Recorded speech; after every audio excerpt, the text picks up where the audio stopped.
One of the stories to come out of the 1602 famine was of an old lady who lived near Newry in the northeast of Ireland. Are you sitting comfortably, children?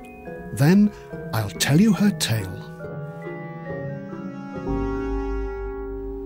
Once upon a time there were two poor, hungry children who lived on a farm.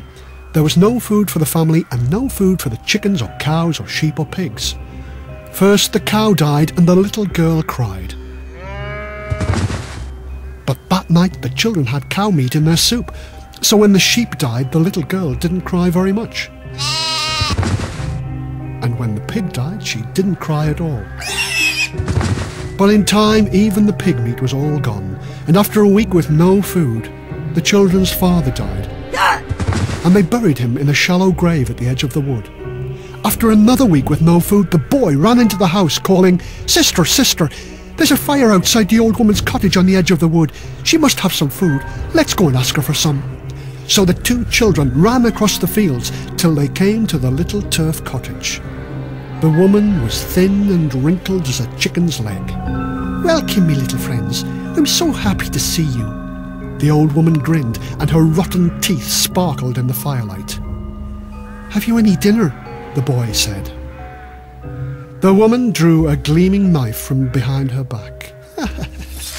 "I have now."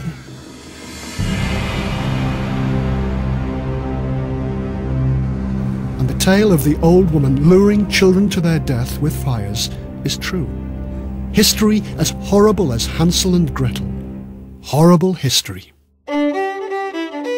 The Irish have always enjoyed songs like The Wild Rover, but Rover's a popular dog's name, isn't it? So I wonder if the song could have been written for a famous dog.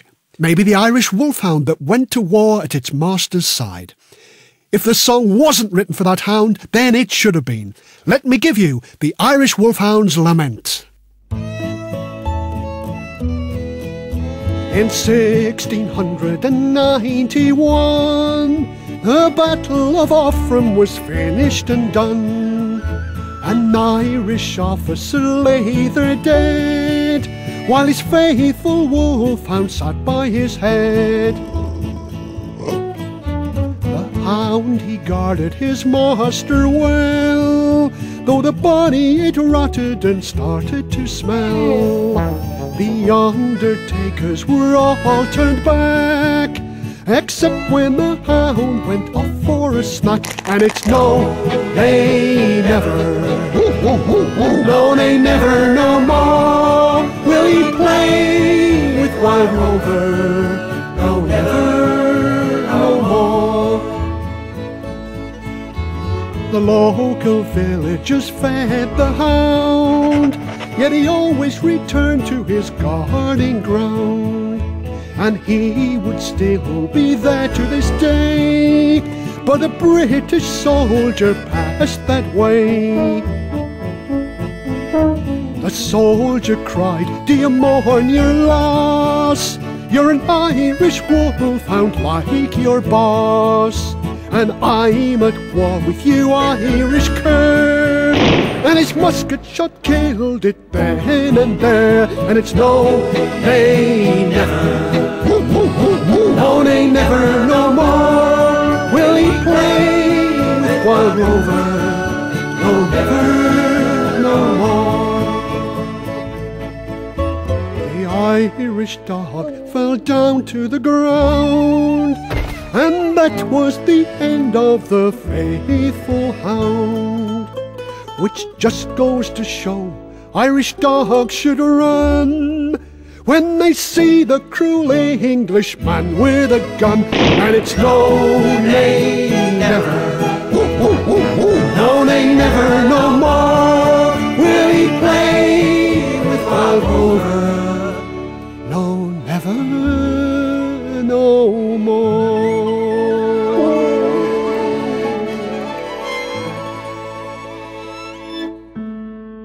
The dog fell across the bones of his master and they were buried together.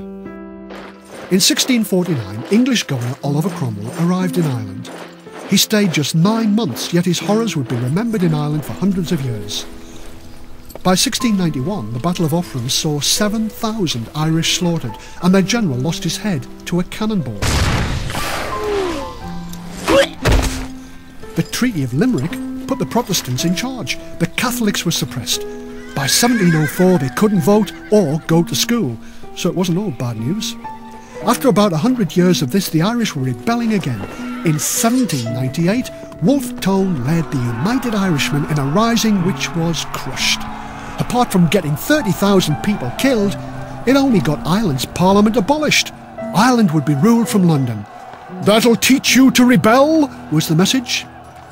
But again, there was something worse than English rule heading the way of the Irish: the worst famine in their history.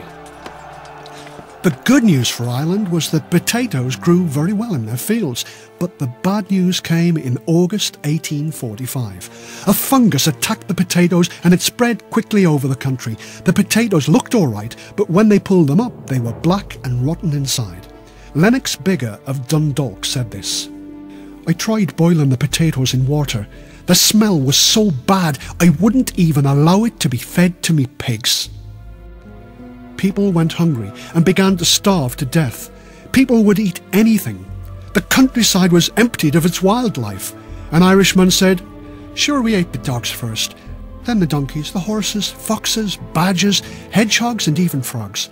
We stewed nettles and dandelions and collected all the nuts and berries we could find. The people on the coast could eat shellfish, but a lot of them were poisonous. Maybe it was better to have a quick death from the poisoning than a slow one from hunger."